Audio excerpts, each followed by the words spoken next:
ఈ రోజు కూడా ఇతర రోజులాగే ప్రారంభమైంది. పిల్లలు సూర్యకాంతితో నిండిన ఆట స్థలంలో ఆడుకుంటున్నారు. త్వరలో రాబోయే ప్రమాదం గురించి వారికి తెలియదు. అకస్మాత్తుగా గాలిలో ఒక పెద్ద ఈల శబ్దం వినిపించింది. అందరి వెన్నెముకను చల్లబరిచింది. పిల్లలు ఆడటం మానేశారు. గందరగోళంగా చుట్టూ చూశారు. మెరుస్తున్న పొలుసులు మరియు మెరిసే పసుపు కళ్లతో ఉన్న ఒక భారీ పాము నీడను చూశారు.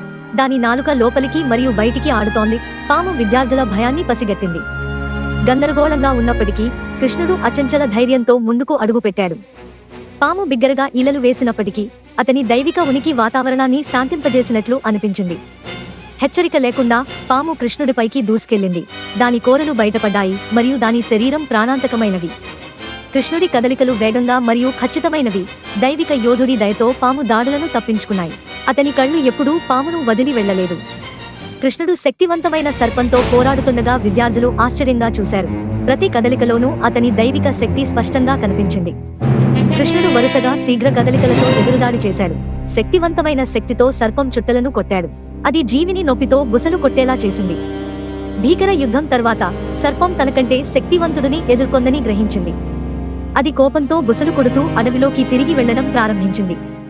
చివరకు సురక్షితంగా ఉన్న విద్యార్థులు కృష్ణుడి కోసం ఉత్సాహంగా నినాదాలు చేశారు మరియు చప్పట్లు కొట్టారు. వారి భయం అతని ధైర్య సాహసాలకు ప్రశంసలతో భర్తీ చేయబడింది. కృష్ణుడి సన్నిహిత మిత్రుడైన అర్జున్ తన స్నేహితుడి ధైర్య సాహసాలకు కృతజ్ఞతతో హృదయం నిండిపోయింది. కృష్ణుడు ఎప్పటిలాగే వినయంగా ఉన్నాడు. పిల్లలు అతనిని ప్రశంసిస్తుండగా వినయంతో తల వంచుకున్నాడు. సర్పం చివరిసారిగా కనిపించింది.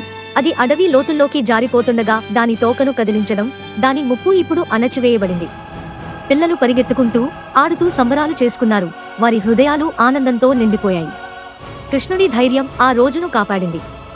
బయలుదేరే ముందు కృష్ణుడు విద్యార్థులను ఆశీర్వదించాడు. వారు ఎల్లప్పుడూ తన నిఘాలో సురక్షితంగా ఉంటారని నిర్ధారించుకున్నాడు.